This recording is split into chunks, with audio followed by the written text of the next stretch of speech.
Assalamualaikum warahmatullahi wabarakatuh. Innal hamdalillah nahmaduhu wa nasta'inuhu wa nastaghfiruh wa na'udzu billahi min shururi anfusina min sayyiati a'malina may yahdihillahu fala mudhillalah wa may yudlil fala hadiyalah wa asyhadu an la ilaha illallah wahdahu la syarikalah wa asyhadu anna Muhammadan abduhu wa rasuluh. Allahumma shalli wa sallim ala sayyidina Muhammad wa ala alihi wa sahbihi ajma'in, amma ba'd. Insyaallah kita lanjutkan kajian kitab Al-Fiqh Al-Manhaji fi Madhhabil Imam Syafi'i rahimahullahu taala, di mana kita sampai pada pembahasan tentang pondasi dari ilmu fikih. Di pertemuan sebelumnya kita telah membahas pondasi pertama dari ilmu fikih adalah Alkitab, yakni Al-Qur'anul Karim. Ya, maka fikih itu dibangun di atas Al-Qur'an. Dalil yang paling utama itu adalah Al-Qur'anul Karim. Kemudian pondasi yang kedua As-Sunnatus Syarifah, sunnah yang mulia, yakni sunnah Nabi Muhammad sallallahu alaihi wasallam. Wa sunnatu hiya kullu ma nukila 'anin Nabi sallallahu alaihi wasallam min qaulin aw fi'lin aw taqririn. Ya, dimaksud sunnah di sini adalah setiap yang dinukil dari Nabi Muhammad sallallahu alaihi wasallam, baik itu berupa perkataan, perbuatan atau takrir, persetujuan. Famithalul qaul, contoh dari sunnah yang berupa perkataan Nabi Muhammad sallallahu alaihi wasallam, ma akhrajahul Bukhari wa Muslim. Ya, riwayat yang diriwayatkan oleh Al-Bukhari dan Muslim, anin Nabi sallallahu alaihi wasallam qaal, bahwa Nabi Muhammad sallallahu alaihi wasallam bersabda, sibabul muslim fusuq wa qitaluhu kufur. Ya, mencela muslim itu adalah kefasikan, dan memerangi muslim, membunuh muslim itulah kekufuran, yakni kufur asghar. Maka ini adalah sabda Nabi Muhammad sallallahu alaihi wasallam, sehingga ini adalah perkataan beliau, sunnah Nabi Muhammad sallallahu alaihi wasallam yang berupa perkataan, gitu ya. Wa mithalul fi'l, sunnah Nabi Muhammad sallallahu alaihi wasallam yang berupa perbuatan, ma rawahul Bukhari an Aisyah radhiyallahu anha. Apa yang diriwayatkan oleh Al-Bukhari dari Aisyah radhiyallahu anha, lamma su'ilat maka yasna'u Rasulullah sallallahu alaihi wasallam fi baiti. Yani Aisyah radhiyallahu anha ketika ditanya apakah yang dilakukan oleh Rasulullah sallallahu alaihi wasallam, apakah yang sering dilakukan oleh Rasulullah sallallahu alaihi wasallam ketika beliau di rumah. Qalat kana yakunu fi mihnati ahlihi fa idza hadaratis salatu qama ilaiha. Maka Aisyah radhiyallahu anha berkata, beliau sallallahu alaihi wasallam itu membantu keluarganya, dan ketika waktu salat hadir, maka kemudian beliau pergi beranjak menuju masjid, yakni untuk salat. Mihnatu ahlihi, yang dimaksud mihnah ahlihi di sini di dalam hadis ini adalah musa'adatuhum fima hum fihi min amal. Mempersiapkan atau membantu keluarga Nabi Muhammad sallallahu alaihi wasallam berupa perbuatan atau pekerjaan rumah sehari-hari, ya, cuci piring, bersih-bersih dan seterusnya. Maka ini perbuatan Nabi Muhammad SAW yang diceritakan oleh Aisyah, sehingga ini adalah sunnah Nabi Muhammad SAW yang berupa perbuatan. Wa mithalut takrir marawahu Abu Dawud, ya, yang diriwayatkan oleh Abu Dawud, anna Nabi sallallahu alaihi wasallam ra'a rajulan yusalli ba'da salati subhi rak'atain. Abu Dawud meriwayatkan bahwa Nabi Muhammad sallallahu alaihi wasallam melihat seseorang salat 2 rakaat setelah subuh. Ya, setelah salat subuh salat 2 rakaat. Faqala salatu subhi rak'atan. Maka kemudian Nabi Muhammad sallallahu alaihi wasallam bersabda, salat subuh itu cuma 2 rakaat. Faqala ar-rajul, maka orang tersebut kemudian menjelaskan kepada Nabi Muhammad sallallahu alaihi wasallam, inni lam akun shallaitu rak'atain allati qablahuma fa shallaituhuma al'an. Ya, sungguhnya aku belum salat 2 rakaat sunnah sebelum salat subuh, maka aku salat 2 rakaat sunnah tersebut sekarang. Fasakata Rasulullah sallallahu alaihi wasallam, maka kemudian Rasulullah sallallahu alaihi wasallam diam. Fa'tubira sukutuhu iqraran ala masyru'iyati salati sunnatil qabliyah ba'dal fardhi liman lam yusalliha qablah. Maka dari diamnya Nabi Muhammad SAW ini kita mengambil kesimpulan, para ulama mengambil kesimpulan bahwa ini adalah persetujuan beliau. Ini adalah tanda bahwa disyariatkan solat sunnah qobliyah setelah solat fardu. Harusnya solat sunnah qobliyah itu sebelum solat fardu, akan tapi boleh untuk dilaksanakan setelah solat fardu kalau dia belum melaksanakan solat sunnah qobliyah tersebut sebelumnya, yakni kelewatan.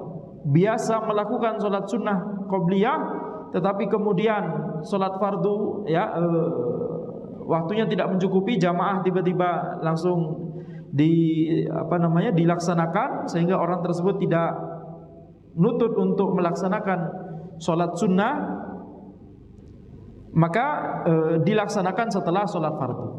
Jazakallah.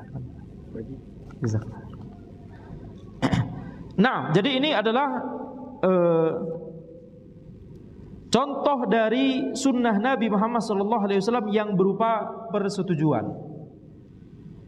Maka dari sini kita simpulkan, para ulama menjelaskan sebuah kaidah bahwa ketika Nabi Muhammad SAW melihat suatu kemungkaran atau sesuatu yang menyelisihi syariat, maka pasti Nabi Muhammad SAW langsung menjelaskannya. Pasti. Tidak mungkin Nabi Muhammad SAW diam. Kenapa? Karena kalau diam, kemudian hadis tersebut diriwayatkan, maka nanti kita akan menyimpulkan bahwa perbuatan yang dilakukan di hadapan Nabi Muhammad SAW tersebut boleh dilakukan, padahal itu sebenarnya adalah kemungkaran. Jadi ini adalah hukum asalnya. Nabi Muhammad SAW tidak mungkin mendiamkan suatu kemungkaran terjadi di hadapan beliau. Tidak mungkin mendiamkan suatu hal yang menyelisihi syariat Nabi Muhammad SAW, syariat Allah Subhanahu Wa Taala, kemudian beliau diamkan saja, tidak diingkari atau tidak dikritisi atau tidak dinasihati orang yang melakukan hal tersebut.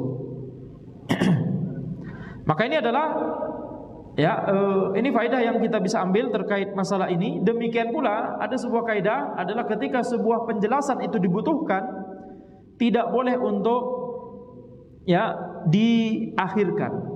Ini kaidah yang berlaku untuk Nabi Muhammad SAW.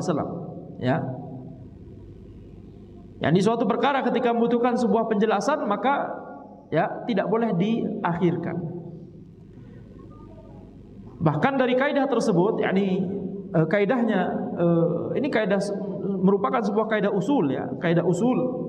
Dari kaidah tersebut para ulama menyimpulkan setiap ada sesuatu yang butuh penjelasan, akan tapi kemudian Nabi Muhammad SAW tidak menjelaskan di hadis tersebut, maka ini menunjukkan dibolehkannya atau disyariatkannya hal tersebut.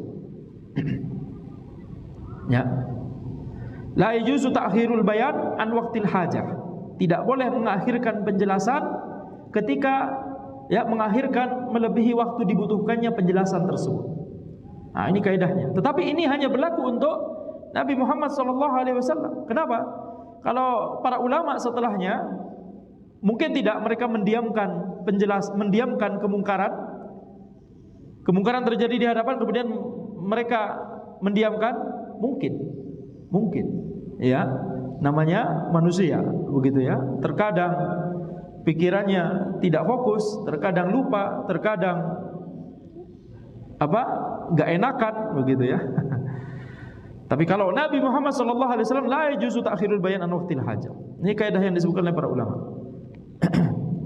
Jadi itu perbedaan antara Nabi Muhammad SAW dengan orang lain. Demikian pula perbedaan yang lain, misalkan cuma ketemu sebentar dengan Nabi Muhammad SAW, cuma bertemu atau melihat Nabi Muhammad SAW walaupun sekejap, walaupun sebentar, bertemunya dalam kondisi beriman kepada Nabi Muhammad SAW, maka ini sudah tergolong sahabat Nabi Muhammad SAW. Cuma sebentar saja. Tapi kalau orang lain, tidaklah seseorang disebut sahabatnya seorang ulama misalkan, kecuali setelah bermuamalah, berinteraksi, apalagi belajar bersama dengan ulama tersebut dalam waktu yang cukup lama sehingga disebut sebagai sahabat. Kata sahabat kalau dinisbatkan kepada ulama itu maknanya murid. sahibu Abi Hanifah, sahibu Syafi'i, sahibu Malik, sahibu Ahmad. Sahib di sini maksudnya adalah muridnya. Kenapa? Karena cara belajarnya para ulama zaman dahulu adalah dengan musahabah, dengan banyak berinteraksi, dengan mulazamah. Musahabah, mulazamah sama saja maknanya. Yakni banyak duduk di kajiannya, kemudian ya banyak berinteraksi, kemudian ya sedikit demi sedikit mengambil ilmu dari adab yang ditunjukkan ulama tersebut, dari ya ilmu yang diterangkan, dijelaskan oleh ulama tersebut di kajian beliau dan seterusnya. Maka ini cara menuntut ilmu dari para ulama zaman dahulu. Tidak ada sistem jamiah, universitas misalkan, ya. Akan tapi metodenya adalah dengan mulazamah, dan inilah metode yang paling efektif. Allahu a'lam. Ini adalah metode yang paling efektif untuk menuntut ilmu syar'i. Ya, mengapa demikian? Karena adanya interaksi langsung antara guru dengan murid. Ya. Adanya interaksi langsung antara guru dengan murid, sehingga guru bisa mengenal murid, bisa mengetahui bagaimana pemahaman murid, apa yang kurang, ya. Ini harusnya kalau levelnya masih seperti ini, maka ajarkan ini dulu baru ke sana dan seterusnya, begitu ya. Maka itulah mengapa di antara metode belajar ilmu syar'i yang paling efektif adalah ketika kita mengenal guru kita dan guru mengenal kita. Ya, mengenal ini maksudnya adalah adanya interaksi. Kalau kita ada pertanyaan bisa langsung ditanyakan. Kalau kita ya hadir di kajian, tapi kajiannya kemudian kajian akbar semua, kita salah satu dari lautan manusia ya, yang ada di masjid, ya, maka kita mengenal guru kita tidak mengenal kita, betul tidak? Kalau kita punya permasalahan nggak bisa langsung ditanyakan, dan guru kita tidak bisa menyusun kurikulum yang khusus untuk kita, begitu ya. Akan tapi kalau kita mulazamah, musahabah, itu diantara metode yang paling efektif. Taib. Bahkan jamiah, sistem jamiah, universitas, menurut ana, wallahu a'lam, ini pemahaman ana, masih kalah efektif dibandingkan sistem mulazamah atau musahabah. Kenapa? Karena kita lihat realita. Naam, di universitas masya Allah ada kurikulum, itu bagus. Tetapi berapa banyak kurikulum yang bisa selesai? Ini tergantung jamiahnya, bahkan tergantung tiap dosen. Dan ujung-ujungnya sebenarnya bukan mengkaji kitab, akan tapi mengkaji modul dosen, diktat. Ya, diktatnya dihafal, ujian, selesai ujian, lupa semua. Ya.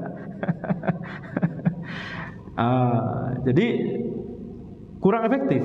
Ya, efektif itu kalau mahasiswanya sendiri yang semangat untuk yakni ikut kajian para ustadz atau para masyayikh di luar jam kuliah. Ya sama aja, ujung-ujungnya kembali ke mulazamah. Ujung-ujungnya kembali ke mulazamah. Taib. Dan berapa banyak yang tidak selesai itu, itu adalah hal yang terjadi ya. Kurikulumnya tidak selesai, atau ya kurikulumnya sampai mana belum selesai, habis itu karena ujian, Syekh ini banyak ujian dan tugas dan lain, bagaimana kalau ujiannya cuma bab sini saja gitu ya. Ya, ini banyak sekali hal-hal yang tidak efektif sebenarnya. Jadi sebenarnya yang paling efektif adalah metode menuntut ilmunya para ulama dari zaman dahulu, ya ini mulazamah dan musahabah. Tetapi tentunya sistem jamiah itu cuma wasilah ya, wasilah itu penting, itu bagus ya. Jadi yang utama adalah, yang penting bagi kita adalah bagaimana caranya ya menuntut ilmu melalui menggunakan wasilah-wasilah yang Allah telah mudahkan untuk kita, apapun itu wasilahnya ya, kita semangat di situ. Taib. Kemudian manzilatus sunnah, peran sunnah Nabi Muhammad sallallahu alaihi wasallam. Wa sunnatu tu'addu fil manzilati tsaniyah ba'dal Qur'anil Karim min haitsu ruju'u ilaiha. Sunnah itu merupakan ya, atau menduduki derajat yang kedua setelah Al-Qur'anul Karim. Derajat yang kedua maksudnya di sini adalah ketika kita mau merujuk, kita merujuk pertama kali ke Al-Qur'an, kemudian baru ke As-Sunnah. Ai innama narji'u awwalan ila Al-Qur'an fa in lam najidil hukma fihi raja'na ila Sunnah. Yakni pertama kali kita merujuk kepada Al-Quran, kemudian kalau kita tidak menemukan hukum dari suatu permasalahan, maka kita baru merujuk kepada As-Sunnah. Fa idza wajadnahu fiha amilna bihi kama law kana fil Qur'anil Karim. Kalau kita mendapati hukumnya di sunnah Nabi Muhammad SAW, maka kita amalkan. Kita amalkan sebagaimana kalau kita menemukan hukum tersebut di Al-Qur'anul Karim. Yakni kita tidak membedakan antara Al-Qur'anul Karim dan sunnah Nabi Muhammad SAW. Kalau sama-sama diperintahkan, kalau sesuatu tersebut diperintahkan di hadis, maka itu seolah-olah itu juga diperintahkan di Al-Quran. Sama saja, sumbernya sama. Ya, ma yantiqu 'anil hawa in huwa illa wahyu yuha. Nabi Muhammad SAW tidak berbicara dari hawa nafsu, akan tapi itu adalah wahyu yang diwahyukan kepada beliau oleh Allah Subhanahu wa taala. Syaritatan an takuna thabitatan 'anil Rasul sallallahu alaihi wasallam bi sanadin sahih. Dengan syarat hukum tersebut ada di sunnah Nabi Muhammad sallallahu alaihi wasallam, ada di hadis ketika sanadnya itu, ya, jika sanadnya itu adalah sahih, ya, ada di hadis yang sanadnya sahih. Jadi kalau sanadnya sahih maka kita terima. Taib, di perkataan penulis di sini ada sedikit catatan, yakni tidak secara mutlak kita, kalau kita mengetahui, ya, tadi gimana penulisnya berkata, kalau kita mau mencari hukum suatu permasalahan, maka kita menuju kepada Al-Qur'anul Karim, gitu ya. Kalau kita menemukan hukumnya, alhamdulillah. Kalau kita tidak menemukan hukumnya, maka baru kita ke sunnah Nabi Muhammad SAW. Akan tapi ini tidak secara mutlak demikian. Yang tetap harus kita lakukan adalah melihat keduanya bersamaan. Kenapa? Karena bisa jadi sebuah dalil di Al-Quran, sebuah ayat telah membahas hal tersebut, akan tapi kemudian ayat ini diperjelas kembali di hadis.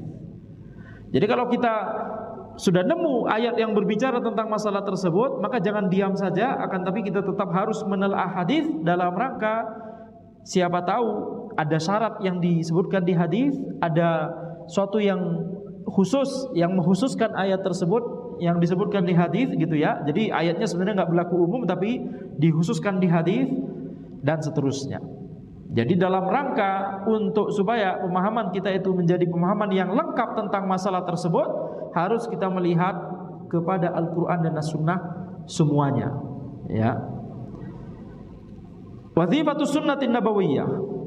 Adapun tugasnya sunnah Nabi kalau dikaitkan dengan Al-Quran, maka ada beberapa tugas, ya. Wazifatus sunnatin nabawiyah innama hiya tawdihun wa bayanun lima ja'a fil Qur'an, lima ja'a fil Qur'anil Karim, ya. Peran atau tugasnya sunnah Nabi itu adalah untuk tawdih, untuk bayan, yakni untuk menjelaskan apa-apa yang disebutkan di Al-Qur'anul Karim. Fal Qur'anu kama qulna nassa ala salati bisyaklin mujmal. Misalkan Al-Qur'an itu, ya, menyebutkan tentang salat secara umum saja. Faja'atis sunnatu fafassalat kaifiyatis salati al-qauliyati wal amaliyah. Maka kemudian faja'atis sunnah, maka kemudian sunnah Nabi Muhammad SAW menjelaskan fafassalat kaifiyatis salati al-qauliyata wal amaliyata. Maka kemudian sunnah Nabi merinci tata cara salat, baik itu perkataan yang disebutkan di salat, yang kita ucapkan di salat, ataupun perbuatan yang harus kita lakukan ketika kita salat. Jadi Al-Qur'anul Karim, ya, itu cuma menyebutkan salat secara umum, akan tapi kemudian sunnah Nabi yang menjelaskannya secara terperinci. Wa aqimus shalah, ya, di Al-Qur'an cuma perintah saja, dirikanlah salat. Akan tapi bagaimana tata cara salat, maka itu tidak disebutkan di Al-Qur'anul Karim. Wa sahha 'ani Rasul sallallahu alaihi wasallam annahu qala sallu kama ra'aitumuni usalli, rawahul Bukhari. Ya, jadi telah sahih hadis dari Rasulullah sallallahu alaihi wasallam bahwa beliau bersabda, salatlah kalian sebagaimana kalian melihat aku salat, diriwayatkan oleh Al-Bukhari. Jadi ini tugas yang pertama, dari peran yang pertama dari sunnah Nabi, menjelaskan Al-Qur'anul Karim. Wa kadzalika bayyanatis sunnatu a'malal haji wa manasikahu, ya, a'malal haji wa manasikihi atau manasikahu. Nah, bisa dibaca Allahu a'lam dua-duanya. Wa kadzalika bayyanatis sunnatu a'malal haji wa manasikahu. Sunnah itu menjelaskan perbuatan-perbuatan yang kita lakukan ketika kita melakukan ibadah haji ataupun umrah, ya. Wa qala sallallahu alaihi wasallam khudhu anni manasikakum, di mana Nabi Muhammad sallallahu alaihi wasallam menjelaskan, ambillah dariku manasik kalian, tata cara manasik kalian, ya, rawahul Bukhari. Jadi dari sini kita mendapatkan kesimpulan bahwa yang namanya sunnah Nabi Muhammad sallallahu alaihi wasallam itu memerinci, menjelaskan, ya, mentafsil apa-apa yang disebutkan secara umum saja di Al-Qur'anul Karim. Wa bayyanatil uqud al-jaizah wal uqud al-muharramah fil muamalat wa ghairiha. Kemudian sunnah Nabi juga menjelaskan akad-akad yang boleh dan akad-akad yang haram, ya, dan selainnya. Nah, ini tidak dijelaskan secara terperinci di Al-Qur'an. Permasalahan muamalat yang dijelaskan secara terperinci di Al-Qur'an itu hukum waris. Hukum waris, ya. Akan tapi muamalat yang lain itu semuanya rinciannya ada di sunnah Nabi Muhammad SAW. Kadzalika syara'ati sunnatu ba'da ma sakata anhu al-Qur'anu wa lam yubayyin hukmahu. Demikian pula sunnah Nabi Muhammad SAW itu mensyariatkan sebagian yang tidak dijelaskan di Al-Qur'an. Nah, ini peran kedua. Peran pertama tadi apa? Menjelaskan. Berarti sudah disebut di Al-Qur'an secara umum, tetapi kemudian dijelaskan oleh sunnah Nabi Muhammad SAW. Peran yang kedua adalah mensyariatkan sesuatu yang baru, yang itu tidak ada di Al-Qur'an, ya. Dan ini boleh karena dua-duanya sama-sama wahyu dari Allah Subhanahu wa taala. Ya, jadi Al-Qur'an itu diam terkait masalah tersebut, Al-Qur'an tidak menjelaskan hukumnya, kemudian sunnah Nabi Muhammad SAW menjelaskan hukumnya. Misal tahrimut takhattum bidzahab wa lubsil hariri 'ala rijal. Misalkan hukum haramnya mengenakan cincin emas dan mengenakan pakaian dari sutra untuk laki-laki. Ya, maka ini adalah di antara, ya, contoh sesuatu yang tidak disebutkan di Al-Qur'an akan tapi cuma disebutkan di sunnah Nabi Muhammad SAW. Maka sebagaimana yang telah kita sebutkan tadi, kita meyakini, kita melaksanakan hal tersebut seolah itu disebutkan di Al-Qur'anul Karim, tidak kita bedakan. Wa khulasatul qaul inna sunnata hiyal masdarul tsani ba'dal Qur'anil Karim. Ringkasannya adalah bahwa sunnah itu adalah sumber kedua setelah Al-Qur'anul Karim. Wa innal amala biha wajib, mengamalkan sunnah Nabi Muhammad SAW itu wajib. Wa hiya daruriyatun li fahmil Qur'ani wal amali bihi. Ya, maka ini adalah sebuah hal yang sangat urgen untuk memahami Al-Qur'an dan mengamalkan Al-Qur'an. Harus kita menelaah dan mempelajari sunnah Nabi Muhammad SAW. Kemudian kita masuk pada pondasi yang ketiga, yaitu al-ijma'. Wal ijma'u ma'nahu ittifaqu jami'il ulama'il mustahidin min ummati sayyidina Muhammadin sallallahu alaihi wasallam fi asrin minal usur ala hukmin syar'i. Ijma' itu maknanya adalah kesepakatan semua ulama mustahidin dari umat Nabi Muhammad sallallahu alaihi wasallam pada sebuah generasi terhadap sebuah hukum syar'i. Ya, jadi ijma' itu adalah kesepakatan seluruh ulama mustahidin, harus seluruh. Kalau ada satu saja ulama mustahid yang menyelisihi ijtihadnya para ulama mustahid yang lain, maka itu tidak teranggap ijma'. Akan tapi ini kita katakan, ya, ada khilaf, pendapat jumhur demikian, pendapat fulan demikian, menyelisihi jumhur. Bahkan kalau misalkan sebuah permasalahan itu, ya, banyak sekali ulama yang memilih suatu pendapat, sedangkan sedikit sekali satu atau dua yang memilih pendapat yang lain, maka ini kita katakan yang memilih pendapat pertama itu adalah jamahir. Jamahir adalah jamak dari jumhur, ya, saking banyaknya. Jumhur itu mayoritas, jamahir hampir-hampir semuanya, tapi tetap ada satu yang ijtihadnya berbeda. Maka ini yang namanya ijma' itu harus kesepakatan seluruh, tidak boleh sebagian saja. Dan yang namanya ijma' itu bukan berarti kemudian ulama mustahidnya diundang, diundang daurah, diundang rakernas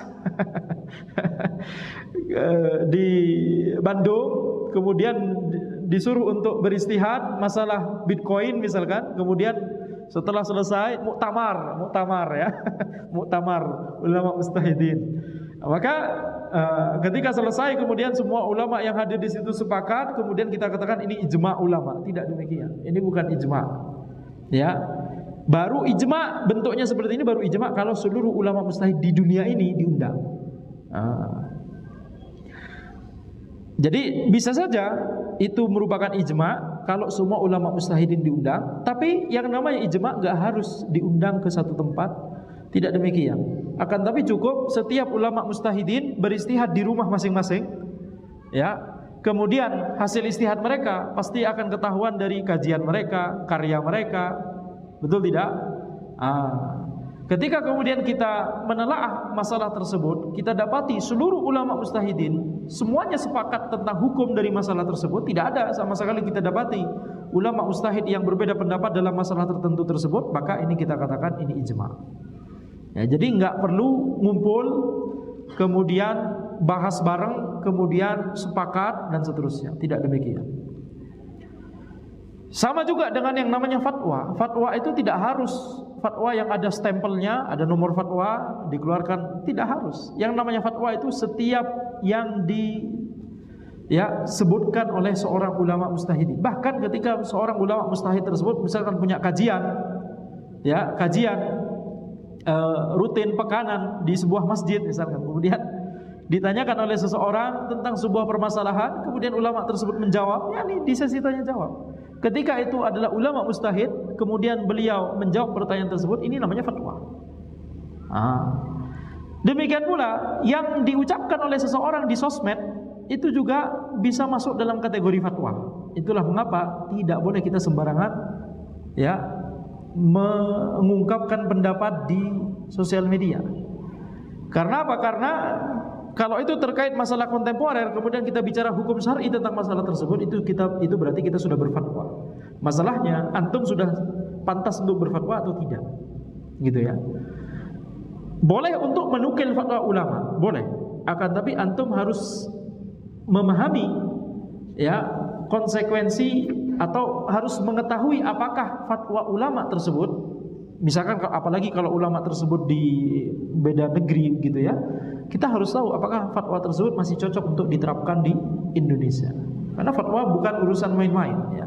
Fatwa itu tidak hanya terkait dalil, akan tapi juga terkait dengan kondisi yang ada, urf yang ada dan seterusnya, maslahat madharat dan seterusnya. Itu harus dipikirkan.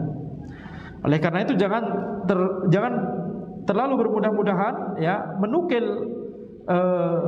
fatwa ulama dalam sebuah masalah kontemporer yang itu terkait masalah besar, masalah kerusuhan atau masalah nyawa atau masalah apapun itu ya yang penting-penting. Kecuali kalau memang masalah tersebut adalah masalah yang memang sudah masalah yang pakem di kitab fikih begitu ya, bukan masalah kontemporer, maka itu tidak mengapa. Jadi bedakan antara mengajarkan ilmu dengan memfatwakan sesuatu. Yang kita bahas sekarang ini kita mau bahas ilmu fikih ya. Yang kita bahas sekarang adalah belajar, ta'allum. Ya, mengajarkan ilmu fikih dan belajar ilmu fikih. Adapun fatwa itu sudah bab yang berbeda, itu sudah hal yang berbeda. Ya, sebagaimana yang kita sebutkan, kita mempelajari ilmu fikih paling bagus adalah menggunakan satu mazhab tertentu. Akan tapi kalau kita mau beramal, kita harus mengamalkan pendapat yang dalilnya paling kuat. Belum tentu pendapat yang dalil paling kuat ada di mazhab tersebut, betul tidak? Jadi bab belajar beda dengan bab fatwa. Bab belajar beda dengan bab beramal. Baik.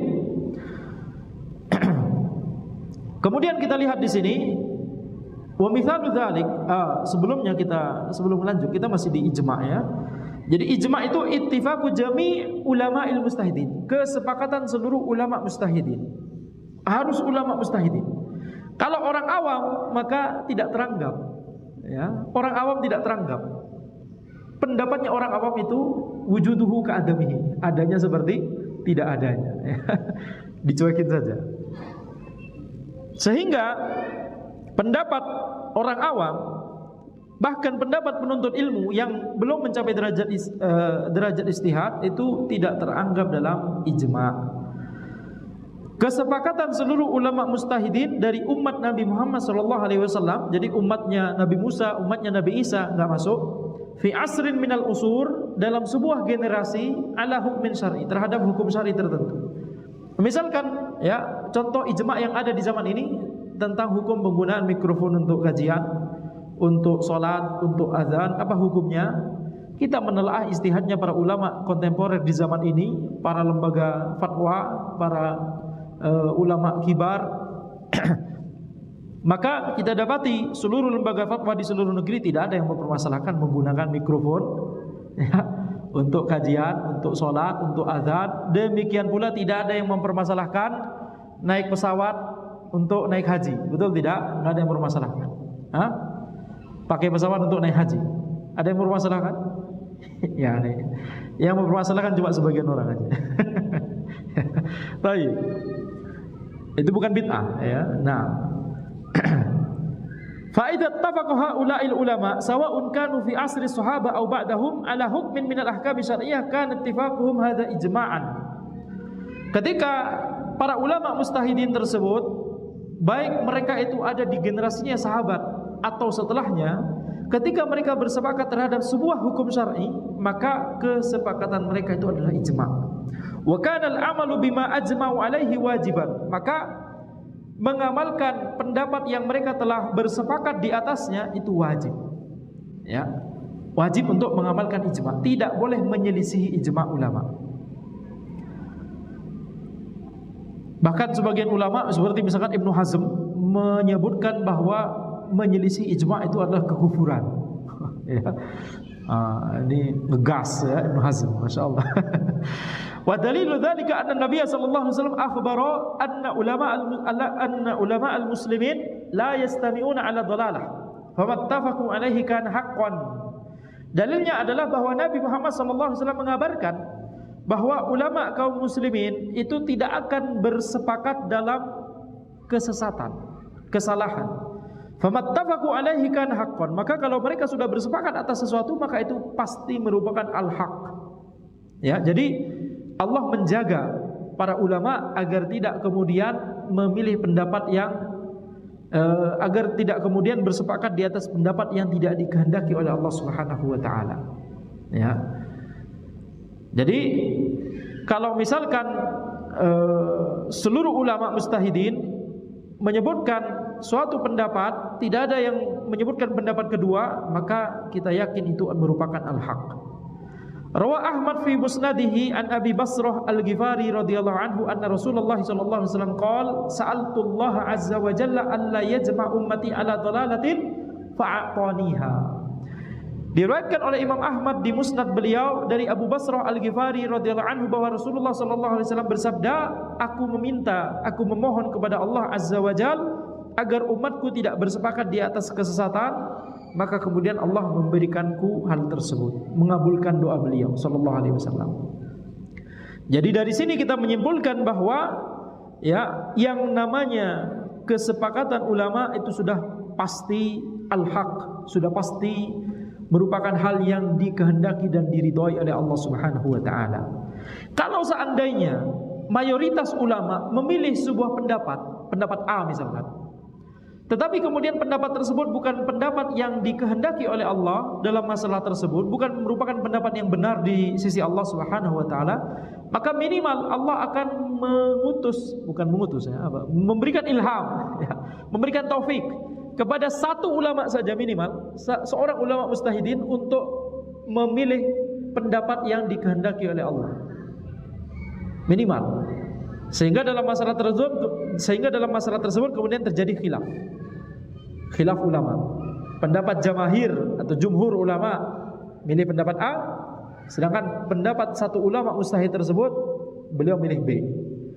Kenapa? Karena yang dikehendaki oleh Allah adalah pendapat B. Jadi minimal Allah akan memberikan taufik kepada satu ulama mustahidin untuk memilih pendapat yang dikehendaki oleh Allah Subhanahu wa taala. Dari sini kita mendapatkan kesimpulan bahwa kalau sebuah masalah tersebut masalah khilafiyah istihadiyah, maka belum tentu pendapat jumhur itu adalah kebenaran, belum tentu. Akan tapi ya, ini adalah salah satu indikasi ya, indikasi Mengapa banyak ulama yang memilih pendapat tersebut? Tentunya ada alasan tertentu, betul tidak? Jadi ini diantara alasan yang bisa membuat kita, yakni membuat kita lebih cenderung pada pendapat jumhur. Akan tapi kalau kita ditanyakan apakah pendapat jumhur pasti merupakan kebenaran, kita katakan ini bukan masalah voting. Ya, ini kembali pada masalah dalil. Bisa jadi Allah Subhanahu wa taala memberikan taufik kepada satu ulama mujtahidin untuk menyelisihi jumhur ulama, memilih pendapat yang Allah kehendaki. Sehingga beruntunglah kalau seorang ulama ya kemudian diberikan taufik oleh Allah untuk kemudian menyelisihi, sehingga pendapat yang hak tersebut tetap ada, tetap disuarakan, tetap diajarkan, tetap ya diperhatikan, begitu ya. Ini berarti apa? Ini berarti bentuk Allah menggunakan ulama tersebut untuk menjaga syariat. Seperti yang terjadi misalkan pada Abu Bakar radhiyallahu anhu dan Imam Ahmad, dua orang yang disebutkan oleh para ulama, ketika banyak ulama mujtahidin di zamannya itu menyelisihi, memilih pendapat yang lain, Abu Bakar tetap istiqomah untuk berpendapat bahwa orang yang tidak mau bayar zakat setelah Nabi Muhammad SAW wafat ini harus diperangi. yakni para sahabat yang lain, bahkan Umar memilih pendapat tidak perlu diperangi. Akan tapi ketika kemudian Umar melihat Abu Bakar istiqomah, kokoh di atas pendapatnya tersebut, Umar baru menyadari bahwa inilah, ini Abu Bakar pendapat yang benar. Ini diantara contoh bagaimana para ulama mujtahidin yang lain memilih pendapat tertentu, akan tapi satu saja diberikan taufik oleh Allah untuk tetap istiqomah di atas pendapat yang hak. Contoh lain adalah Imam Ahmad. Ketika khalifah pada zaman beliau memaksa para ulama untuk memfatwakan bahwa Al-Quran adalah makhluk, ketika banyak ulama yang lain itu ada yang ikut, ada yang tidak mau, ada yang melakukan tauriyah, berusaha menghindar, tidak samar gitu, tidak jelas gitu, secara samar-samar menolak, akan tapi juga secara samar-samar tetap menyuarakan al-haq. Cuma yang benar-benar secara tegas, secara nyaring dan lantang tetap mensuarakan bahwa Al-Quran adalah kalamullah, itu cuma Imam Ahmad. Makanya para ulama menjelaskan bahwa di antara perkataan ulama, kalau ana tidak salah ingat, dua orang yang menolong Islam adalah Abu Bakar dan Ahmad. Karena di zaman beliau yang berani untuk menyuarakan hal tersebut cuma Imam Ahmad rahimahullahu taala. Taib. Wa mithalu dzalik ijma'u sahabat radhiyallahu anhum ala anna al-jadda ya'khudhu sudus at-tarikah ma'al waladi dzakar inda adami wujudil ab. Contoh dari ijma' adalah ijma'nya para sahabat bahwa kakek itu mengambil 1/6 dari harta warisan ketika ada anak laki-laki dan ketika tidak ada bapak. Ini nanti akan dibahas di ilmu waris di babnya insyaallah. Manzilatul ijma', sekarang masuk pada derajat dari ijma'. Wal ijma' ya'ti fil martabati tsalitsah min haitsu ruju' ilaihi. Ini tsalitsah Taib. Ijma' itu berada pada derajat ketiga setelah Al-Qur'an dan setelah sunnah Nabi Muhammad sallallahu alaihi wasallam. Fa idza lam najidil hukma fil Qur'an wala fis sunnati nadharna hal ajma'a ulama'ul muslimin alaihi fa in wajadna dzalika akhadna wa amilna bihi. Kalau kita tidak mendapati sebuah hukum di Al-Qur'an dan tidak juga di sunnah, maka kita melihat apakah para ulama mujtahidin, apakah para ulamaul muslimin telah berijma' dalam masalah tersebut. Kalau kita mendapati mereka telah berijma', maka kita ambil ijma' mereka dan kita amalkan. Ini perkataan penulis. Akan tapi sekali lagi dalam masalah ini ada catatan. Zahir dari perkataan para ulama di tempat-tempat yang lain, khususnya di kitab-kitab usul fikih, adalah justru harus melihat ijma' terlebih dahulu, baru menuju kepada Al-Quran dan As-Sunnah. Kenapa melihat ijma' terlebih dahulu? Karena kalau dalam masalah tersebut ternyata sudah ada ijma', kita nggak perlu beristihad. Ini pelajaran bagi calon mustahidin. Betul, calon mustahidin. Kalau sudah ada ijma', jangan beristihad, tidak boleh. Para ulama usul fikih mengatakan salah satu syarat seseorang itu boleh beristihad dalam suatu masalah adalah dia harus mengetahui apakah sudah ada ijma' atau belum dalam masalah tersebut. Kalau dia sudah tahu ada ijma', gak usah beristihad. Kalau tidak ada ijma', baru silahkan beristihad. Itu berarti apa? Ya, kalau tidak ada ijma' baru silahkan dia melihat kepada Al-Quran dan As-Sunnah. Jadi wallahu alam, derajat ijma' yang dimaksud oleh penulis dalam masalah ini derajat dalam masalah keutamaan. Ya, keutamaan yang pertama tentunya yang paling mulia adalah Al-Quranul Karim. Karena Al-Quran adalah firman Allah Subhanahu wa taala. Kemudian yang kedua adalah sunnah Nabi Muhammad SAW. Kenapa? Karena itu adalah sabda Nabi Muhammad SAW atau perbuatan beliau atau persetujuan beliau. Kemudian baru yang ketiga baru ijma'. Kenapa ijma'? Ya, karena itu adalah perkataan ulama mustahidin. Ya, pewaris para nabi. Perkataan, bahkan bukan cuma perkataan, kesepakatannya pewarisnya para nabi, pewarisnya Nabi Muhammad SAW, yakni ulama mustahidin. Walaupun sebagian ulama berbeda pendapat, tidak setuju. Yang paling utama adalah ijma'. baru Al-Quran dan baru As-Sunnah. Utama dari sisi, dilihat dari sisi bahwa ijma' itu gak mungkin kesalahan. Yang sesuatu yang sudah ijma' itu pasti al-haq, sebagaimana telah kita sebutkan. Kalau ayat, bisa jadi kita salah memahami ayat tersebut. Kalau hadis, bisa jadi kita salah memahami hadis tersebut. Ini cuma dilihat dari, ini sebenarnya bukan perbedaan pendapatnya. Ini cuma perbedaan antum mau mengurutkannya berdasarkan apa. Ya, kalau mengurutkannya berdasarkan keutamaan asal dari dalil tersebut, maka Al-Quran terlebih dahulu karena itu firman Allah. Kemudian sunnah Nabi karena itu sabda Nabi Muhammad SAW atau perbuatan beliau atau persetujuan beliau. Baru kemudian ijma' karena itu adalah perkataan bahkan kesepakatannya para ulama penerus dan pewaris para nabi, pewarisnya Rasulullah SAW. Ini kalau dari sisi ya sumbernya. Kalau dari sisi yakni sisi kepastian untuk menunjukkan al-haq atau tidak, maka jelas ijma' yang paling utama. Ya, karena kalau suatu itu adalah ijma', maka jelas itu adalah merupakan al-haq. Tapi ini Anda tidak setuju. Ini bantahan terhadap bantahan, ya. Bantahan terhadap bantahan terhadap bantahan. Anda tidak setuju. Kenapa? Karena ijma' pun, ya kalau kita sudah yakin bahwa itu ijma', ada ijma' di situ.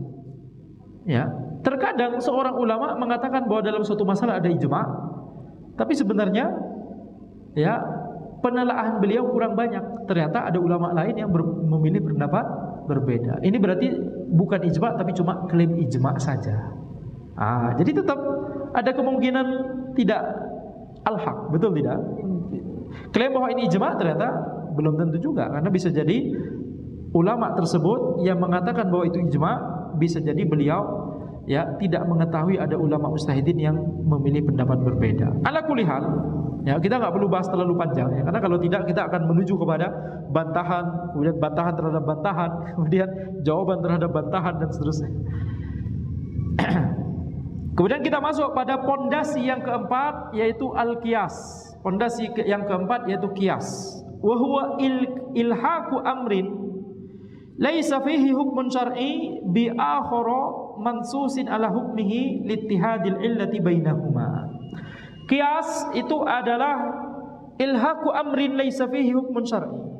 Ya, menempelkan atau menggandengkan sebuah masalah yang tidak ada hukum syar'inya, tidak disebutkan di dalil, digandengkan atau dikaitkan atau dianalogikan dengan masalah lain yang itu disebutkan di dalil, dianalogikan dengan masalah lain yang itu hukum syar'inya sudah disebutkan di dalil.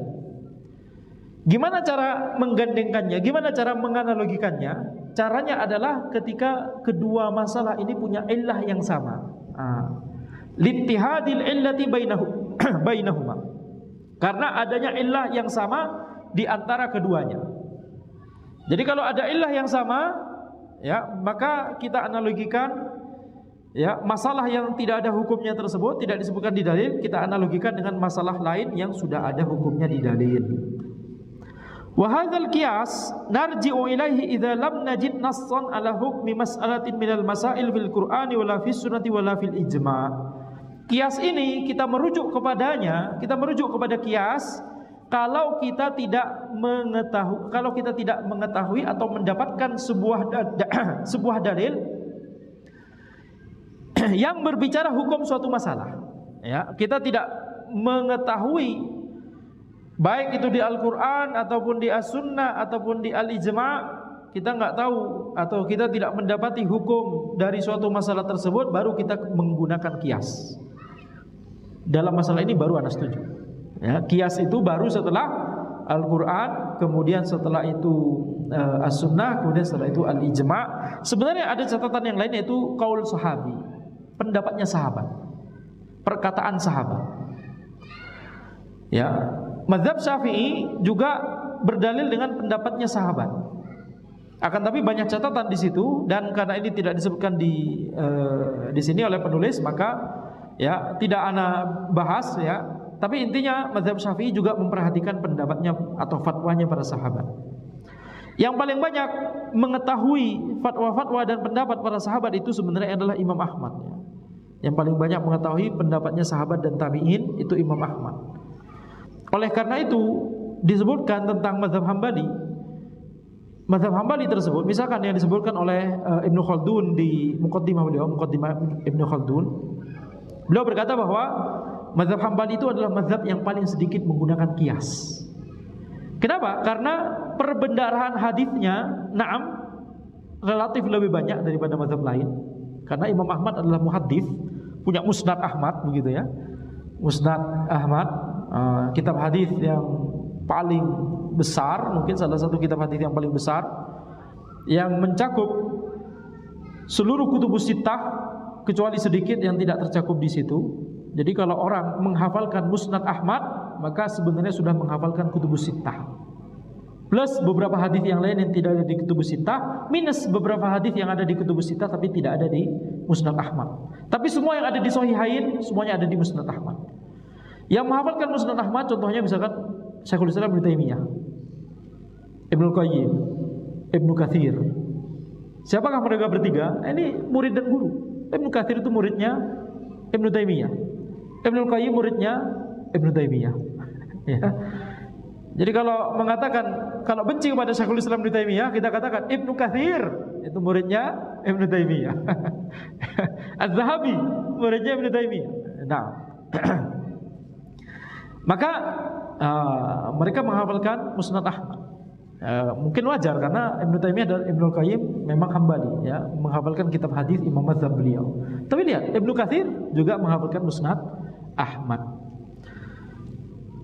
Tapi tentunya menghafalkannya apalagi di zaman ini itu adalah sebuah ya, kerja keras. Akan tapi bisa jadi bukan kerja keras lagi. Kalau bisa menghafalkan Musnad Ahmad di zaman ini itu bukan kerja keras lagi, itu namanya karomah. Ya, karomah. Karena sedikit-sedikit ya antum akan terdistraksi oleh HP ya, kemudian banyak maksiat di HP. Kita nggak ingin maksiat tapi muncul sendiri begitu ya. Betul tidak? Tiba-tiba ada iklan atau tiba-tiba macam-macam. Buyar semua ya. Itu diantara alasan ya, mengapa kita sebut itu jadi karomah kalau kita bisa hafal Musnad Ahmad. Jadi mazhab Hambali itu termasuk mazhab yang paling sedikit menggunakan kias. Kenapa demikian? Karena sudah banyak perbenaran hadisnya relatif lebih banyak daripada yang lain.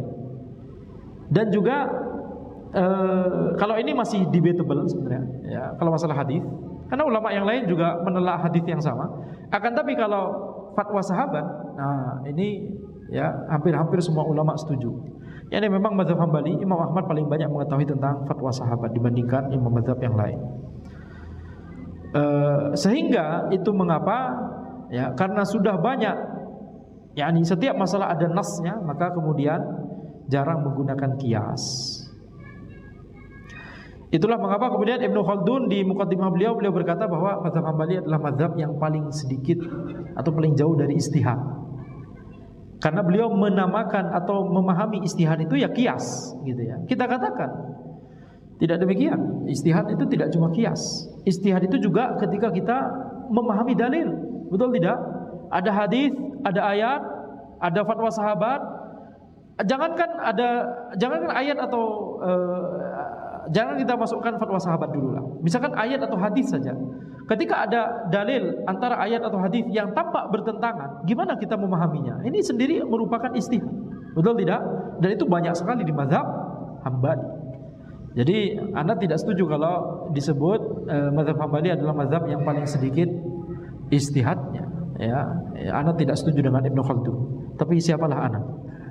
Ya, tapi ini dalam rangka untuk penelitian, penelaahan ya, kita kritisi perkataan Ibnu Khaldun walaupun derajat Anda tentunya tidak seperti Ibnu Khaldun, akan tapi ya masalah ilmiah tetap kita ya kedepankan. Betul tidak?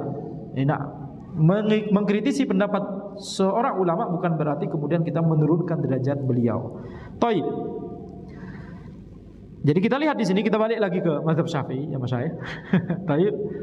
Nah, kalau mazhab Syafi'i tidak ada yang berani. Mazhab Syafi'i adalah mazhab yang paling sedikit ijtihadnya, enggak ada yang berani karena imam mazhabnya adalah ya yang membukukan pertama kali usulul fiqh, ilmu yang digunakan oleh ulama mujtahidin untuk beristihad. Thayyib.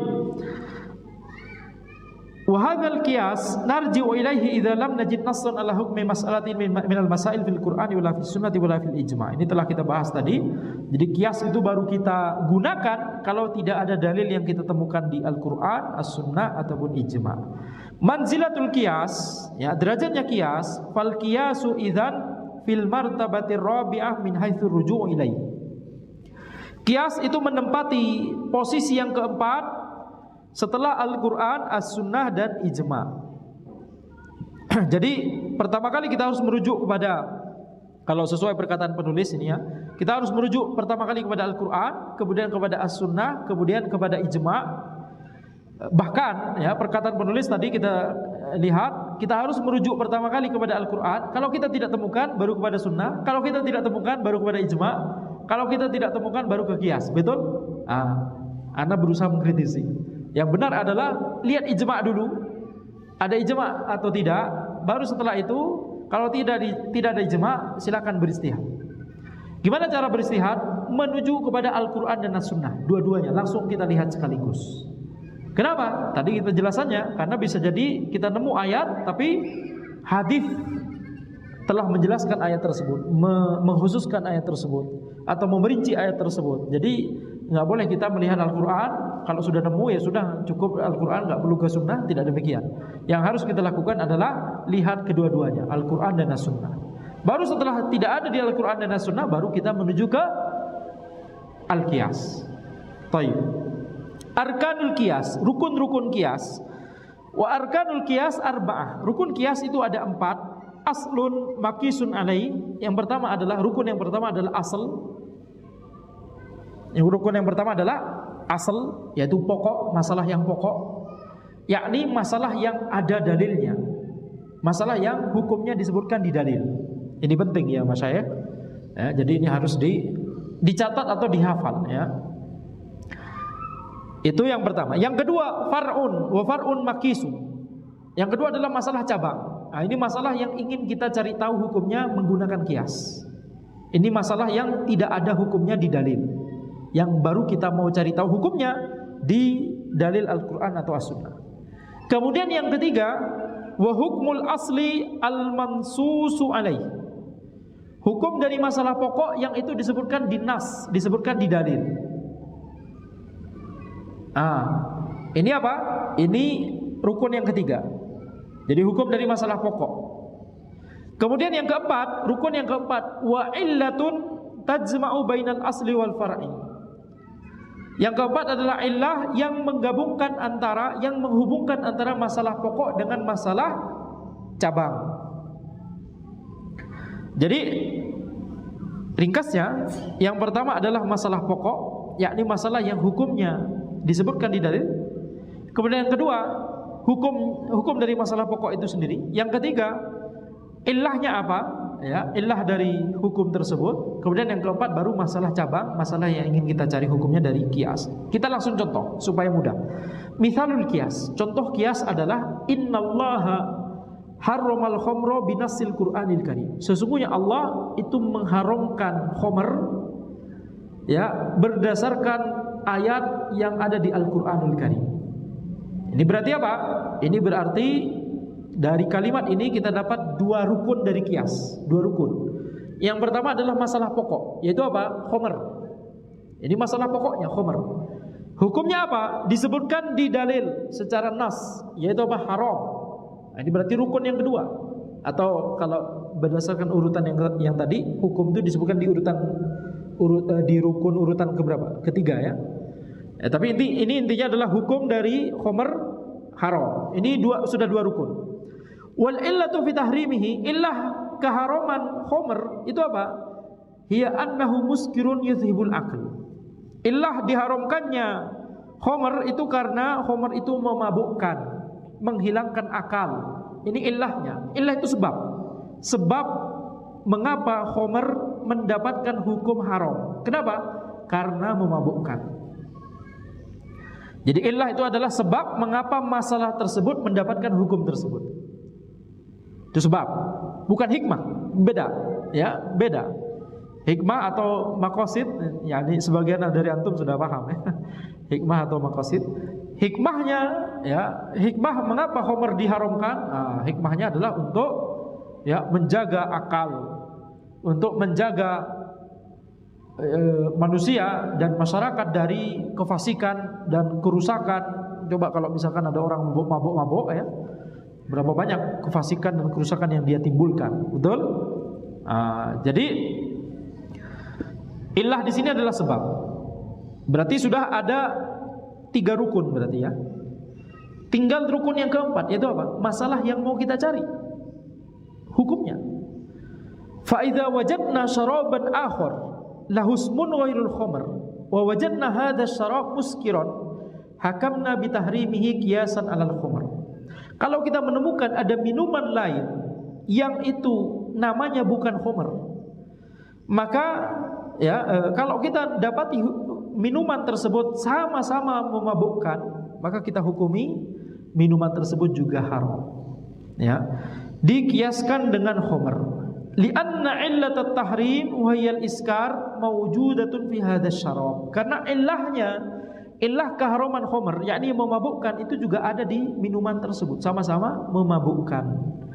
Ya, fayakunu haraman mithlal khamr, maka ini menjadi haram juga seperti khamr. Jadi rukunnya yang pertama adalah khamr, kemudian rukun yang kedua hukumnya apa? Haram, disebutkan di dalil. Kemudian yang ketiga illahnya apa? Illahnya karena memabukkan, maka kita simpulkan semua yang memabukkan itu haram juga. Taib, ini tentang kias. Kemudian kita lanjut, hadhihi hiyal masadir at-tashri'iyyah allati tarji'u ilaiha ahkamul fiqhil islami, dzakarnaha tatmiman lil faidah wa makanu tafsiliha kutubu usulil fiqhil islami. Ini adalah sumber-sumber syariat, sumber-sumber atau pondasi dari fikih, yang hukum-hukum fikih itu semuanya merujuk kepada sumber-sumber ini atau pondasi-pondasi ini, Al-Quran, As-Sunnah, Al-Ijma', Al-Qiyas. Dzakarnaha tatmiman lil faidah, kami menyebutkannya agar faidahnya menjadi lengkap. Ini adalah kitab fikih, maka supaya lengkap di awal sebelum kita masuk ke dalam permasalahan fikih, maka hendaknya kita bahas ya pondasi fikihnya terlebih dahulu. Dari mana hukum-hukum fikih itu dilandaskan, ya, dari mana landasannya? Dari 4 yang telah kita sebutkan.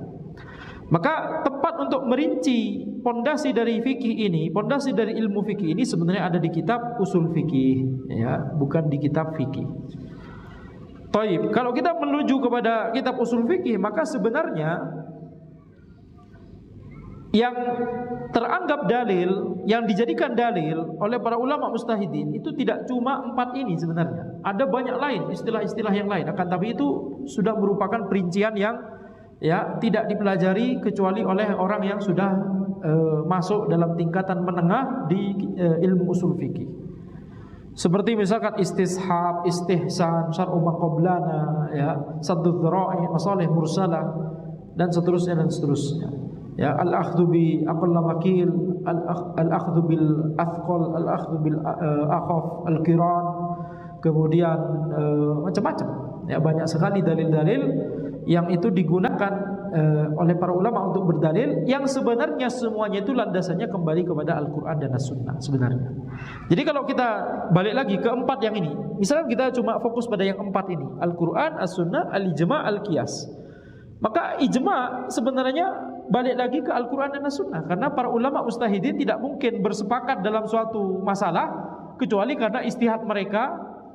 Ya, kesepakatan itu berarti apa? Ijtihad mereka kebetulan sama, betul tidak? Nah, mereka beristihad menggunakan apa? Menggunakan Al-Quran dan As-Sunnah. Jadi ijma' kembalinya kepada Al-Quran dan As-Sunnah. Qiyas, jelas qiyas itu kembali kepada Al-Quran dan As-Sunnah. Kita menganalogikan suatu masalah baru kepada masalah yang disebutkan hukumnya di Al-Quran atau As-Sunnah. Jadi sebenarnya inti dari dalil adalah dua ini saja. Akan tapi kemudian nanti pengembangannya banyak. Di sini pengembangan yang disebut cuma dua, al-ijma' sama al-qiyas. Tapi banyak sekali pengembangan yang lain. Nah, begitu. Kemudian kita masuk pada pembahasan, ya, daruratu iltizamil fiqhil islami wa tamassuki bi ahkamihi wa adillatu dzalika minal qur'ani was sunnah. Ya, pentingnya untuk berpegang teguh pada fikih Islam, berpegang teguh pada hukum-hukum Islam dan dalil-dalil, ya, dari Al-Qur'an dan As-Sunnah. Laqad aujaballahu 'alal muslimin at-tamassuka bi ahkamil fiqhil islami. Allah Subhanahu wa taala telah mewajibkan kepada kaum muslimin untuk berpegang teguh kepada hukum-hukum fikih Islam. Wa farada 'alaihim iltizamahu fi kulli awjuhin nasati hayatihim wa alaqatihim. Jazakallahu khairan.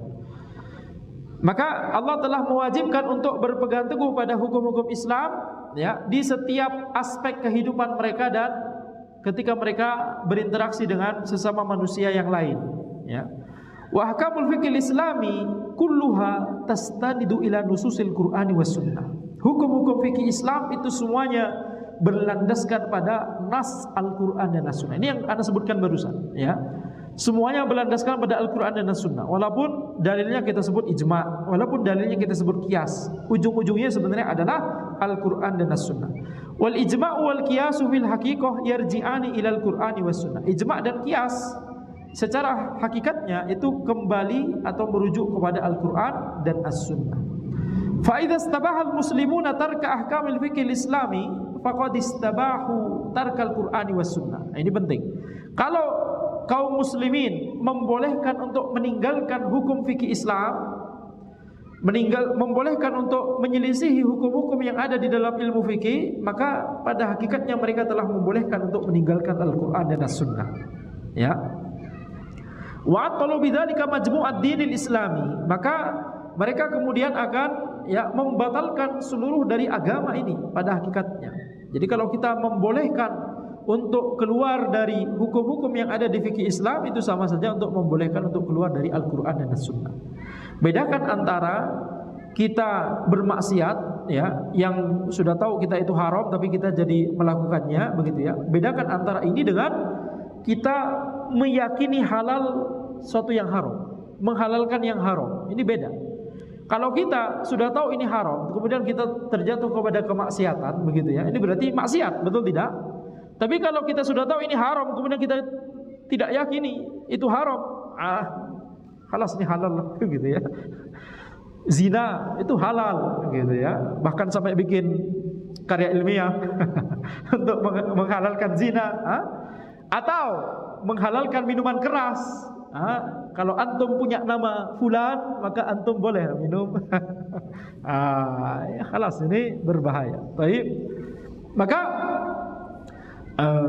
walam ya'ud yanfa'uhum ay yatasammau bil muslimina aw yad'ul iman. Jadi kalau mereka menghalalkan yang haram atau mengharamkan yang halal, maka mereka tidak pantas untuk disebut sebagai kaum muslimin, tidak pantas untuk mengklaim keimanan. Li'annal imana fi haqiqatihi huwa tasdiqun billahi ta'ala. Karena iman itu adalah membenarkan, meyakini tentang Allah, wa bima unzila fi kitabihi wa bima anzala fi kitabihi wa fi sunnati nabihi sallallahu alaihi wasallam, dan mengimani tentang apa-apa yang diturunkan kepada Nabi Muhammad sallallahu alaihi wasallam, apa-apa yang tercantum di Al-Qur'anul Karim. Wal Islamul haqiqi yakni ta'ata wal intithala li kulli ma jaa bihi Rasul sallallahu alaihi wasallam an rabbih azza wa jal ma'al iz'ani war ridha. Islam yang hakiki itu adalah ketaatan kepada Allah Subhanahu wa taala, ya. Ketaatan untuk menjalankan semua yang diriwayatkan oleh Nabi Muhammad sallallahu alaihi wasallam, semua yang diajarkan oleh Nabi Muhammad sallallahu alaihi wasallam dari Rabb-nya, yakni dari Allah Subhanahu wa taala, disertai dengan ketundukan dan keridhaan. Ini yang namanya Islam. Jadi kalau kemudian kita tidak ridho, ya, kemudian kita menghalalkan yang haram atau mengharamkan yang halal, maka ini berbahaya. Ini adalah kekufuran, ya. Sekali lagi, ini berbeda dengan kemaksiatan. Kemaksiatan itu kita tahu itu haram, tapi kemudian kita tetap melakukannya. Apa bedanya antara menghalalkan yang haram dengan bermaksiat, mengerjakan yang haram? Bedanya adalah di hati kita, kata para ulama. Hati kita itu menyesal atau tidak. Ketika kita melakukannya, kita sadar bahwa ini sebenarnya kita berdosa, tapi kepepet Ustaz. Gitu ya. Ini maksiat. Ya. Harusnya sholat subuh tapi malas sekali, tiduranlah. Akhirnya bablas dan gitu ya. Ini maksiat. Beda dengan halas anak enggak mau sholat subuh. Kenapa? Enggak wajib sholat subuh. Ini menyelisih syariat. Ya, yang tadi juga menyelisih syariat. Tapi yang dimaksud di sini sekarang adalah kasus yang kedua, ini adalah berarti ya kekufuran, meyakini tidak wajibnya sholat subuh. Ini berbeda, ya. Jadi walaupun orang tersebut, bahkan walaupun orang tersebut melakukan sholat subuh, melaksanakan sholat subuh, akan tapi dia tidak meyakini wajibnya sholat subuh, ini juga kekufuran. Walaupun dia melakukan sholat subuh tersebut. Ada orang duduk-duduk, dia tidak melakukan zina, akan tapi dia meyakini bahwa zina itu halal, maka dia juga telah kufur, berbahaya, ya. Ini namanya kufur takdzib, kufur karena mendustakan syariat. Itu cuma duduk-duduk, apalagi kalau bikin karya ilmiah untuk menghalalkan zina, gitu ya. Kenapa Anda kesana terus? Jadi tadi contohnya, ya. Baik. Wa ahkamul fiqhil islami thabitatun la tataghayyar wa la tatabaddal mahma tabaddala az-zamanu wa taghayyar. Wa la yubahu tarkuha bihalin minal ahwal, ya. Hukum-hukum fikih Islam itu tidak berubah walaupun zaman itu berubah, ya. Tidak ada perubahan di hukum fikih. Jadi kalau kecuali hukum fikih yang memang itu harus kita memperhatikan kondisi atau urf atau ya situasi, itu sudah berbeda, ya. Akan tapi yang dimaksud secara umum, kalau sudah Allah menghalalkan sesuatu, maka halas, ya, itu akan halal sampai akhir zaman. Kalau Allah mengharamkan sesuatu, halas, maka itu akan haram hingga akhir zaman. Tapi ini bukan maksudnya adalah ya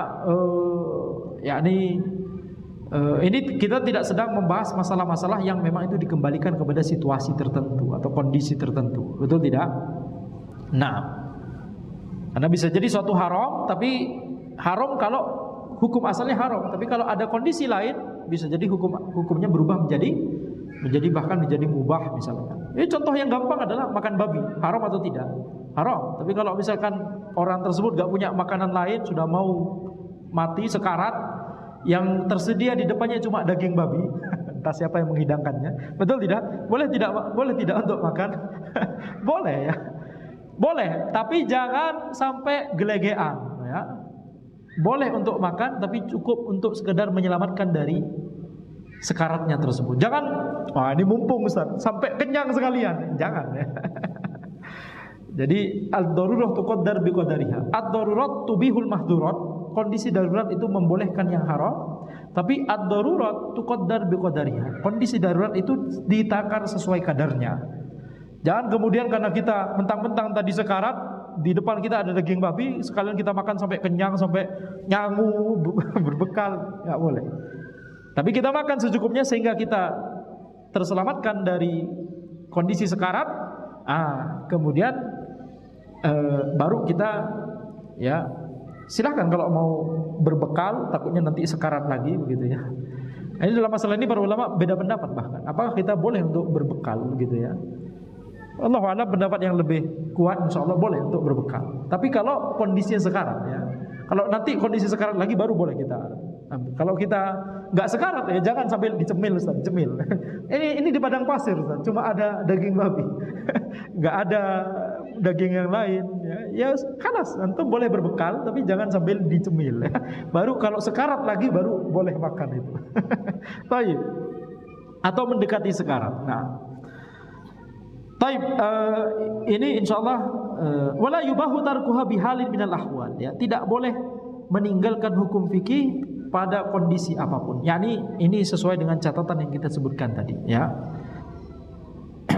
Secara umum tidak boleh menyelisihi hukum fikih, akan tapi tentunya dalam beberapa kondisi bisa jadi kita yakni memilih atau bisa jadi hukumnya berubah karena kondisinya berubah. Taib. Ini kita mau lanjut atau masih langsung tanya jawab sekarang? Serantum. Maghrib jam berapa sekarang? 17.54 ya. Kita lanjut sedikit ya, insyaallah ya. Adillatul dzalika minal Qur'ani was sunnah. Dalil-dalil bahwa kita wajib untuk disiplin berpegang teguh pada hukum fikih. Dalil-dalil dari Al-Quran dan As-Sunnah ada beberapa ya. Wal adillatu ala wujubil tizamil fikhi wat tamassuki bi ahkamihi katsiratun jiddan fil kitabi was sunnah. Dalil-dalil wajibnya berpegang teguh kepada fikih dan berpegang teguh kepada hukum-hukumnya itu banyak sekali di Al-Kitab dan As-Sunnah. Amma fil kitab faqad qala Allah Ta'ala, adapun di Al-Quran maka Allah Subhanahu wa taala berfirman, ittabi'u ma unzila ilaikum min rabbikum wa la tattabi'u min dunihi awliya. Ikutilah apa-apa yang telah diturunkan kepada kalian dari Rabb kalian, dan janganlah kalian ya menjadikan selain Allah itu sebagai aulia, sebagai penolong. Yani berbuat kesyirikan kepada Allah Subhanahu wa taala. Wa qala fala rabbika la yu'minuna hatta yuhaqqimuka fima shajara bainahum thumma la yajidu fi anfusihim harajan mimma qadaita wa yusallimu taslima.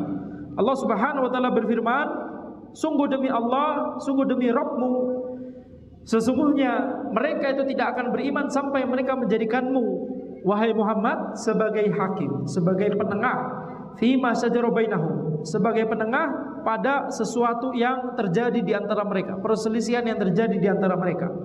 Kemudian mereka tidak mendapati di dalam diri mereka itu ada sebuah yakni ganjalan terhadap apa yang telah engkau putuskan tersebut, wahai Muhammad, wa yusallimu taslima, dan mereka itu berserah diri dengan keputusanmu tersebut.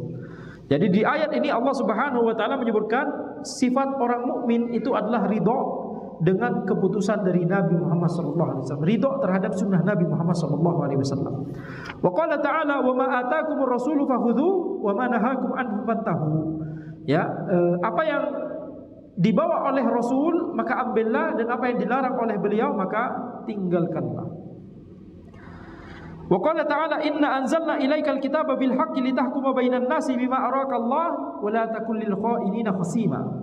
Allah Subhanahu wa taala berfirman, sesungguhnya kami turunkan kepada engkau wahai Muhammad al-kitab, Al-Qur'an bil haqq, dengan kebenaran, litahkuma bainan nas, agar engkau itu ya menjelaskan hukum, melaksanakan hukum-hukumnya di antara manusia, bima arakallah, sesuai dengan apa yang Allah wahyukan kepadamu, wala takul lil kha'inina khasima, dan janganlah menjadi pembela bagi orang-orang yang berkhianat. Wa bina'an ala hadhihi an-nusus al-amirah bittiba'i ma anzalallahu ta'ala wa tahkimir rasul sallallahu alaihi wasallam wa sunnatihi fi kulli ma yansha'u min muamalatin bainan nas wan nahyati an kulli mukhalafatin lillahi wa rasuli. Maka berdasarkan ayat-ayat yang baru saja kita bacakan yang memerintahkan untuk mengikuti apa yang Allah turunkan dan mengikuti keputusannya Rasulullah sallallahu alaihi wasallam dan mengikuti sunnah Rasulullah sallallahu alaihi wasallam dalam setiap apa-apa yang muncul ketika kita bermuamalah sesama manusia, ya, dan ketika kita melihat ayat-ayat tadi juga melarang untuk menyelisihi Allah dan Rasulnya. Bina'an ala dzalik yu'addu man yahtaru minal ahkami ghairu mahtarahu Allah wa rasuluhu qad dhalla dhalalan ba'ida. Maka berdasarkan ayat-ayat tadi, maka kita simpulkan bahwa orang yang memilih hukum selain apa yang telah Allah tetapkan dan yang telah dijelaskan oleh Rasulullah sallallahu alaihi wasallam, orang yang memilih hukum yang berbeda, maka dia telah menyimpang dengan penyimpangan yang besar, ya. Qala ta'ala, wa ma kana lil mu'minin wala lil mu'minatin idza qadallahu wa rasuluhu amran ay yakuna lahumul khiyaratu min amrihim wa may ya'sillaha wa rasulahu faqad dhalla dhalalan mubina. Tidak pantas bagi seorang mukmin, baik laki-laki ataupun perempuan, ketika Allah dan Rasulnya menetapkan suatu perkara, tidak pantas bagi mereka untuk masih memiliki pilihan yang lain, ya, yakni masih melaksanakan perkara yang lain padahal itu sudah ditetapkan oleh Allah dan Rasulnya. Dan barang siapa yang durhaka kepada Allah dan Rasulnya, maka dia telah menyimpang dengan penyimpangan yang nyata, penyimpangan yang jelas, ya, dhalalan mubina. Jadi ini dalil-dalil dari Al-Qur'an. Adapun dalil-dalil dari As-Sunnah, wa amma fi sunnah fal ahaditsu katsiratun jidda. Maka hadis banyak sekali yang mewajibkan kita untuk mengikuti Al-Qur'an dan As-Sunnah. Minha marwal Bukhari wa Muslim, ya, apa yang diriwayatkan oleh Bukhari dan Muslim, an Abi Hurairah radhiyallahu anhu qala Rasulullah sallallahu alaihi wasallam, man ata'ani faqad ata'a Allah. Uman asani faqad asallah. Rasulullah sallallahu alaihi wasallam bersabda, barang siapa yang mentaatiku, maka dia telah mentaati Allah. Dan barang siapa yang durhaka kepadaku, maka dia telah mendurhakai Allah. Wa minha qauluhu sallallahu alaihi wasallam, walladzi nafsi biyadihi la yu'minu ahadukum hatta yakuna hawahu taba'an lima ji'tu bih. Demi zat yang jiwaku berada di tangannya, yakni demi Allah Subhanahu wa taala. La yu'minu ahadukum, tidaklah kalian itu beriman sampai hawa nafsunya itu mengikuti apa-apa yang aku datang dengannya, yakni mengikuti sunnah Nabi Muhammad sallallahu alaihi wasallam. Dzakarahu al-Imam an-Nawawi fi Matn al-Arba'in an-Nawawiyah. Al-Imam an-Nawawi menyebutkan hadis ini di Matan Arba'in, wa qala hadis sahih. Ya, dan beliau berkata ini adalah hadis yang sahih. Wa qauluhu sallallahu alaihi wasallam, alaikum bisunnati. Nabi Muhammad sallallahu alaihi wasallam bersabda, wajib bagi kalian untuk mengikuti sunnahku. Rawahu Abu Dawud wa Tirmidzi, diriwayatkan oleh Abu Dawud dan Tirmidzi. Wa qauluhu taraktu fikum ma in akhadtum bihi lan tadillu ba'di, kitaballah wa sunnati. Nabi Muhammad sallallahu alaihi wasallam bersabda, aku meninggalkan kepada kalian dua hal, ya, ma in akhadtum bihi lan tadillu ba'di, yang kalau kalian ambil dua hal tersebut maka kalian tidak akan menyimpang setelahku, yakni kitabullah dan sunnahku, ya, sunnah Nabi Muhammad sallallahu alaihi wasallam. Hadhil adillah minal Qur'ani was sunnati wadihatun fi wujubi ittiba'il ahkam allati syara'aha Allah azza wa jalla lil ibadi fi kitabih. Dalil-dalil ini dari Al-Qur'an dan As-Sunnah ini semuanya jelas mewajibkan kita untuk mengikuti hukum-hukum yang telah Allah syariatkan terhadap para hambanya di dalam kitabnya, di dalam Al-Qur'an, wa ala lisani nabiyhi sallallahu alaihi wasallam, dan juga hukum-hukum yang disebutkan di sunnah Nabi Muhammad sallallahu alaihi wasallam. Qala ta'ala, falyahdharil ladzina yukhalifuna an amrih an tusibahum fitnatun aw yusibahum adzabun alim. Allah Subhanahu wa taala berfirman, maka berhati-hatilah orang-orang yang menyelisihi perintahku, maka akan menimpa pada dia fitnah atau menimpa pada dia azab yang pedih. Yang dimaksud fitnah di ayat ini adalah ketika Allah tampakkan kebatilan sebagai al-haq baginya dan Allah tampakkan al-haq sebagai kebatilan baginya. Allah tampakkan kebatilan sebagai al-haq dan Allah tampakkan al-haq sebagai kebatilan. Yakni orang tersebut akan menganggap yang hak sebagai batil dan yang batil sebagai al-haq. Ini adalah hukuman bagi orang yang menyelisihi perintah Allah Subhanahu wa taala dan sunnah Nabi Muhammad sallallahu alaihi wasallam. Afwan, di sini falyahdharil ladzina yukhalifuna an amri. Berhati-hatilah orang-orang yang menyelisihi perintahnya, amrihi, yakni amri Rasulullah sallallahu alaihi wasallam. Ya, berhati-hatilah orang-orang yang menyelisihi perintah Rasulullah sallallahu alaihi wasallam. Ya, akan menimpa mereka fitnah atau akan menimpa mereka azab yang pedih. Jadi orang yang tidak mau mengikuti sunnah Nabi Muhammad sallallahu alaihi wasallam, maka mereka akan menganggap sunnah Nabi sebagai bid'ah dan yang namanya bid'ah sebagai sunnah. Ini hukumannya. Dan ini telah kita lihat di sebagian orang yang tidak mau untuk ittiba kepada sunnah Nabi Muhammad SAW. Demikian yang bisa Anda sampaikan dalam pertemuan kita kali ini. Silakan jika ada tanya jawab, satu atau dua saja.